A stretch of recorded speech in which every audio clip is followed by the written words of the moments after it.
Dr. Arun Majumdar, keluarga besar Stanford University, hadirin sekalian,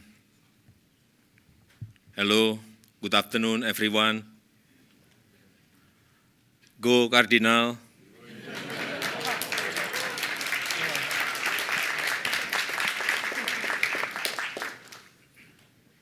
Jadi sebelum ke sini, saya tadi bertanya-tanya terlebih dahulu di Stanford ini jargonnya apa? Dijawab, go Cardinal, Pak. Oke. Lalu saya tanya lagi, what are Stanford identical colors? Dijawab, red shirt. That's why I decided to wear a red tie today. Red.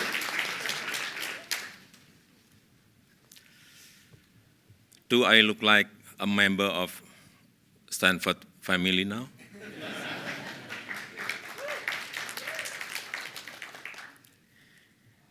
Then you must be curious. Is that important? Yes, of course, because I want to be connected to all of you who are smart, young, diligent generation. Applause for Stanford University.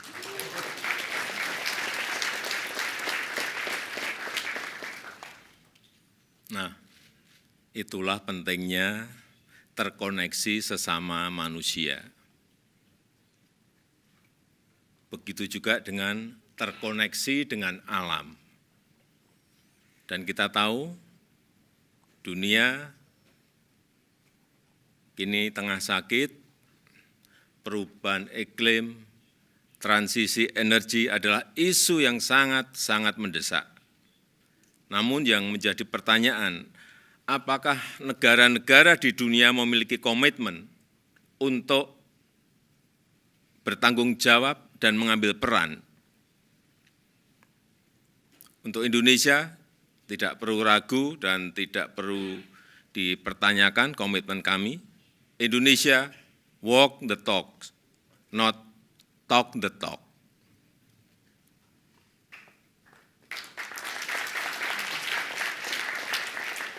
Indonesia telah menurunkan emisi 91,5 juta ton, dan di tahun 2022, supaya Bapak Ibu tahu, laju deforestasi bisa ditekan sampai 104.000 hektar.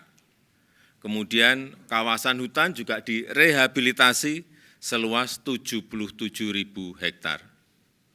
Hutan bakau direstorasi seluas 34.000 hektar. Hanya dalam waktu 1 tahun. Namun, ini saya sampaikan di mana-mana, setiap ketemu yang namanya investor, baik Indonesia maupun negara berkembang lainnya, mengenai pendanaan dan transfer teknologi. Ini selalu menjadi tantangan besar. Karena memang kita butuh investasi yang sangat besar, serta transfer teknologi dan kolaborasi. Inilah yang menjadi tantangan dan sering menyulitkan negara-negara berkembang. Karena itu Indonesia ingin memastikan bahwa transisi energi juga menghasilkan energi yang bisa terjangkau oleh rakyat, bisa terjangkau oleh masyarakat. Namun kita tahu semuanya sampai saat ini, yang namanya pendanaan iklim masih business as usual. Masih seperti commercial banks. Padahal seharusnya lebih konstruktif, bukan dalam bentuk hutang yang hanya akan menambah beban negara-negara miskin maupun negara-negara berkembang. Padahal sebagai contoh Indonesia, tadi saya mungkin belum menyampaikan yang belum tahu Indonesia. Indonesia itu memiliki 17.000 pulau, memiliki penduduk hampir 300 juta, memiliki 714 suku yang berbeda-beda tradisi dan budayanya, dan memiliki lebih dari 1.300 bahasa daerah. Dan Indonesia memiliki potensi energi hijau yang sangat besar, yang bisa dimanfaatkan untuk kelestarian bumi. Potensinya mencapai 3.600 gigawatt dari energi matahari, air dari sungai, karena kita memiliki 4.400 sungai, kemudian angin, kemudian geotermal, ombak, dan energi bio. Minggu lalu sebelum terbang ke Amerika Serikat, saya terbang ke provinsi di Indonesia yang namanya Jawa Barat. Ini salah satu provinsi yang terpadat di Indonesia, yang memiliki penduduk kurang lebih 48 juta jiwa.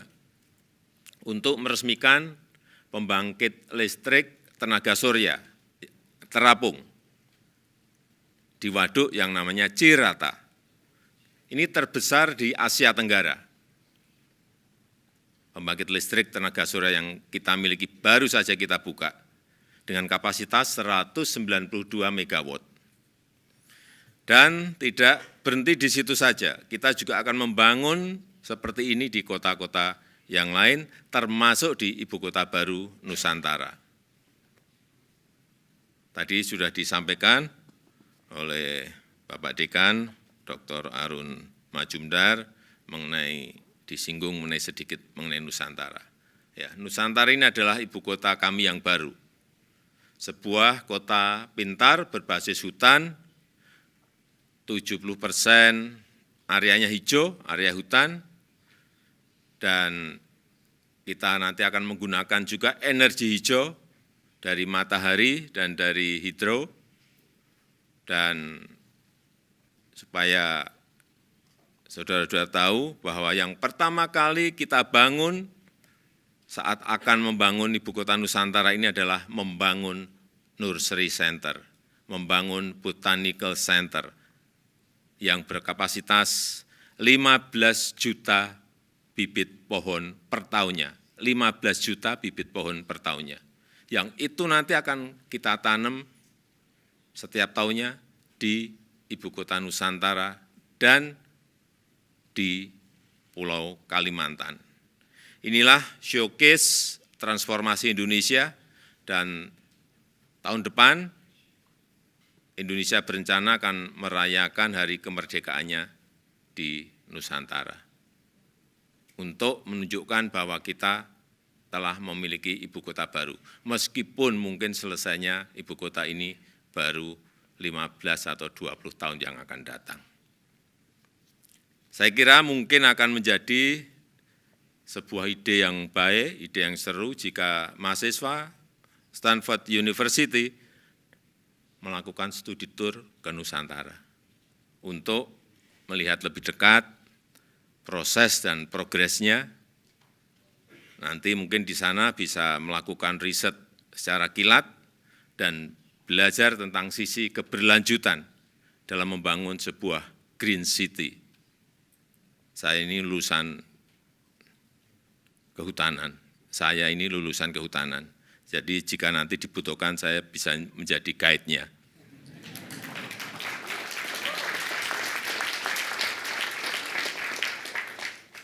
Kalau ada yang tertarik, silahkan tunjuk jari.